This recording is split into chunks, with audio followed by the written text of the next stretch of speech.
حضرت انس رضی اللہ عنہ نے بیان کیا کہ حضرت عبداللہ بن سلام رضی اللہ عنہ کو جب رسول کریم صلی اللہ علیہ وسلم کے مدینہ تشریف لانے کی خبر ملی تو وہ آپ کی خدمت میں آئے اور کہا کہ میں آپ سے 3 چیزوں کے بارے میں پوچھوں گا جنہیں نبی کے سوا اور کوئی نہیں جانتا۔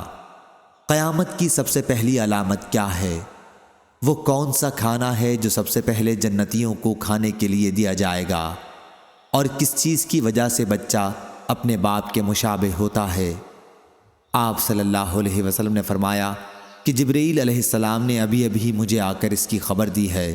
اس پر حضرت عبداللہ نے کہا ملائکہ میں تو یہی یہودیوں کے دشمن ہیں۔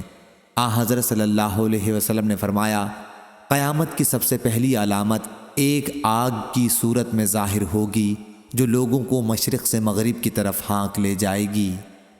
سب سے پہلا کھانا جو اہل جنت کی دعوت کے لیے پیش کیا جائے گا وہ مچھلی کی کلیجی پر جو ٹکڑا لٹکا رہتا ہے وہ ہوگا۔ اور بچے کی مشابہت کا جہاں تک تعلق ہے تو جب مرد عورت کے قریب جاتا ہے اس وقت اگر مرد کی منی پہل کر جاتی ہے تو بچہ اسی کی شکل و صورت پر ہوتا ہے، اگر عورت کی منی پہل کر جائے تو پھر بچہ عورت کی شکل و صورت پر ہوتا ہے۔ یہ سن کر حضرت عبداللہ بن سلام بول اٹھے میں گواہی دیتا ہوں کہ آپ اللہ کے رسول ہیں۔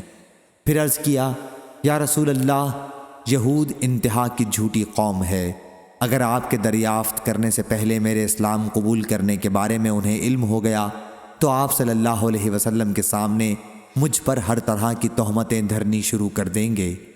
چنانچہ کچھ یہودی آئے اور حضرت عبداللہ رضی اللہ عنہ گھر کے اندر چھپ کر بیٹھ گئے۔